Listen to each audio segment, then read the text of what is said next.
Hello, everybody. Scott Golden here with the WWF Superstars edition for the 31st of uh, October 1992.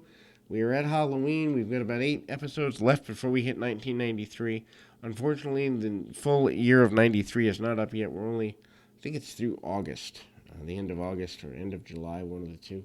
Anyway, but October 31st, 1992 is a notable event for a number of reasons. Money Incorporated and the Natural Disasters is up here as a beginning episode. Uh, Not a typical match that we see, obviously, Money Incorporated.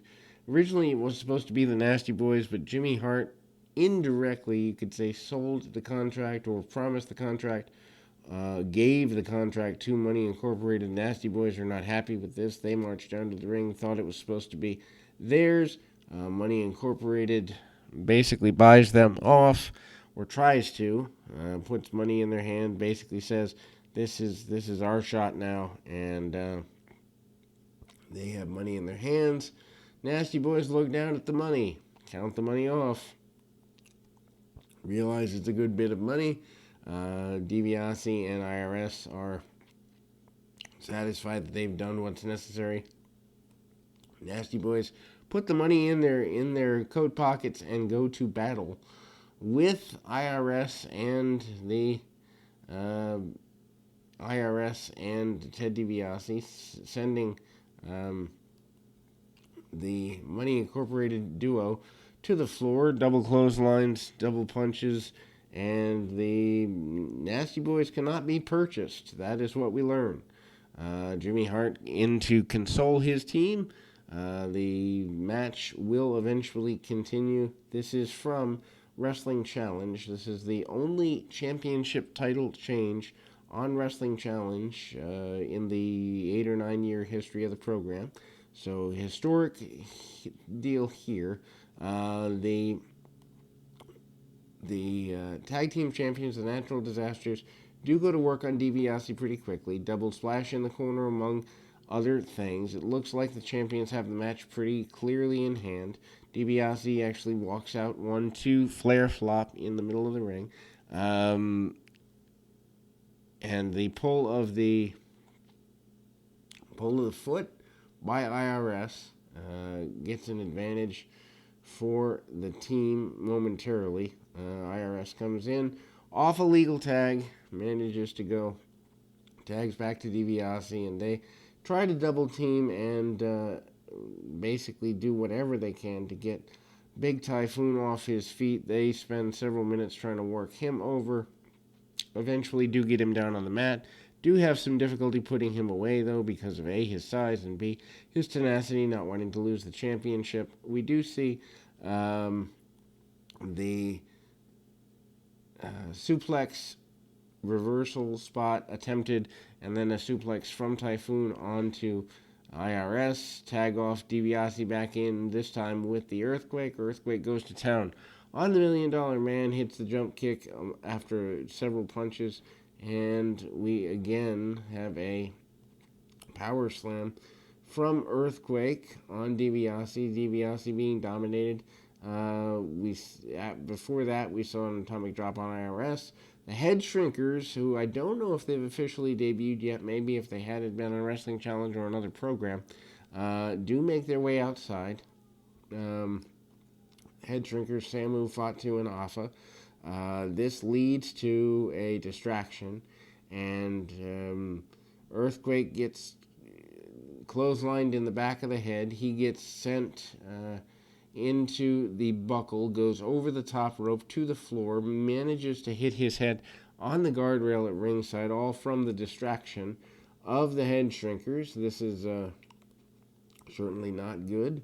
Earthquake barely able to continue. He is the legal man, but he is obviously not very conscious, or barely conscious would be more accurate. Tag off DiBiase, not impressed with any of this, puts the sleeper hold on the Earthquake and sends him down to the canvas. Earthquake fights back to his feet for a bit.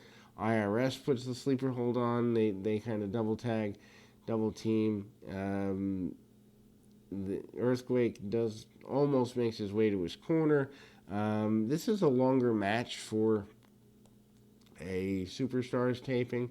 $1 Million Dream on the Earthquake, and again he rises to his feet. They tell a heck of a story. They get literally 3 or 4 minutes out of this sleeper hold, and the referee does the old arm check, 1, 2, and the third drop. The referee calls for the bell. The Money Incorporated are now multi-time tag team champions. Many people could say that that is credit to the Head Shrinkers, but notice they don't get any sort of credit for it. From one debut to another, Yokozuna, later to be the world champion, makes his way out with Mr. Fuji. 505 pounds is what he's claimed. The look in the eyes of kids at ringside will tell you that he is a massive individual. If you've never seen Yokozuna before, worth going out of your way to see. Very big and massive guy in sumo garb.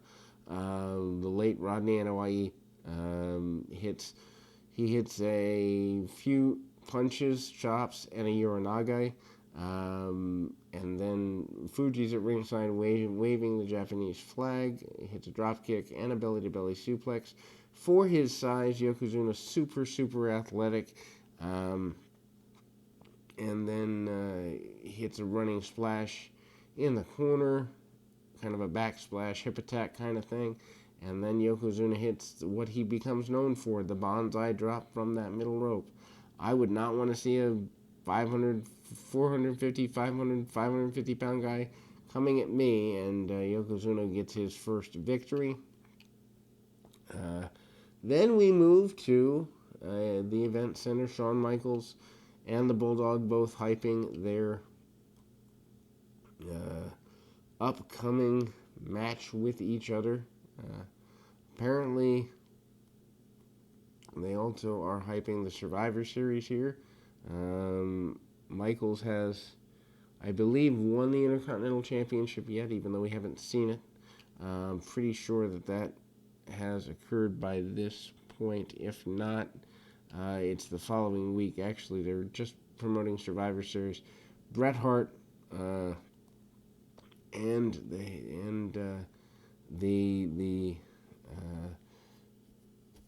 Bret Hart and the Heartbreak Kid going to go at it for the WWF title. However, they are promoting the Bulldog and Shawn Michaels for the Intercontinental Championship coming up at Saturday night's main event.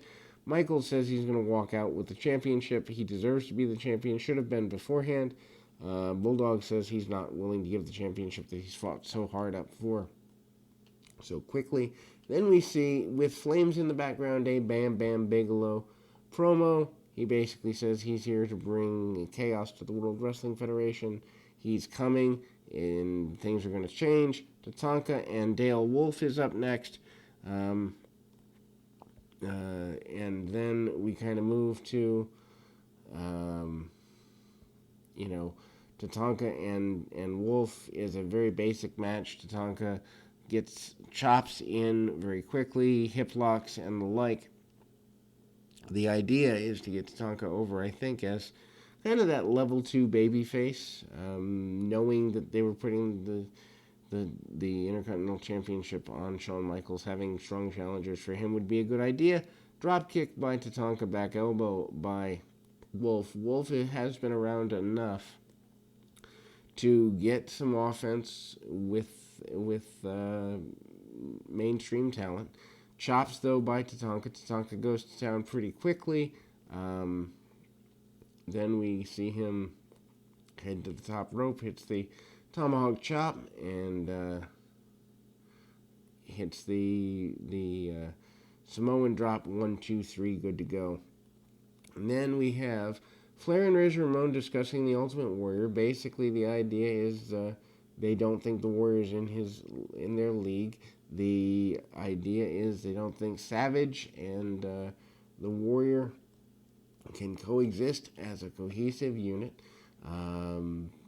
Again, Razor talks about the machismo of the of the Macho Man. Flair talks about being a former champion and eventually going to have to become a 3-time champion. Flair talks about Survivor Series being the time when he's going to get even with the Warrior. He's going to set the Warrior straight. Razor seems more focused on Savage, but that's that. And they go to a Survivor Series report. Survivor Series less now than a month away. We've got things shaping up pretty intently. Again, Shawn Michaels and Bret Hart for the championship. Bret promises to win the championship, be a fighting champion, fight everyone that comes his way. That's where he kind of starts to mention Virgil and the Berserker and everybody else, but that he will handle Shawn Michaels at the Survivor Series, and that is actually one of my favorite matches. They announced the Big Boss Man and Nails in a nightstick match.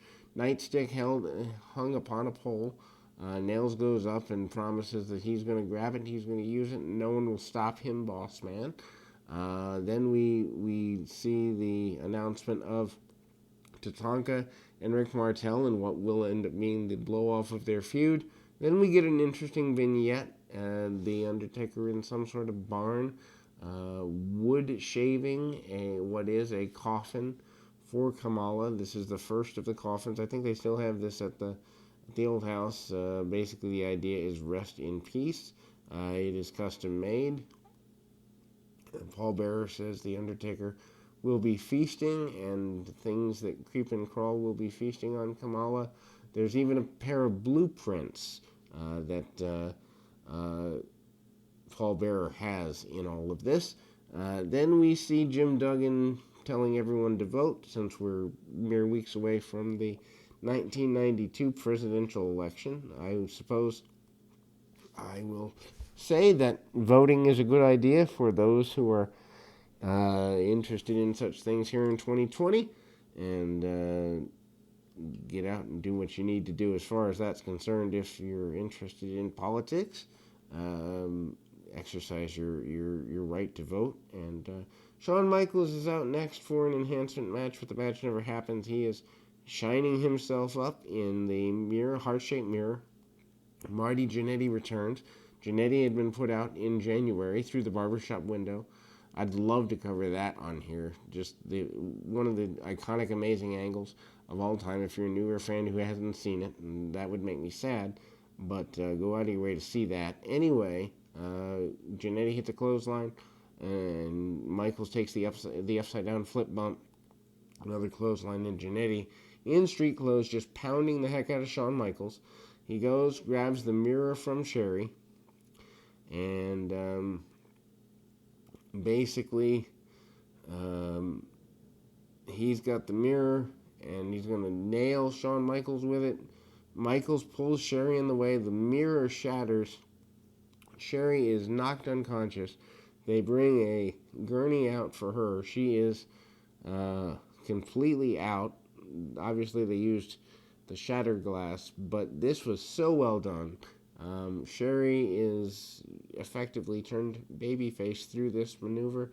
Then we move to Rick Martel saying that he was given the feathers as a fashion accessory. He basically calls Tatanka an Indian giver. He's wearing a sailor's outfit with the feathers.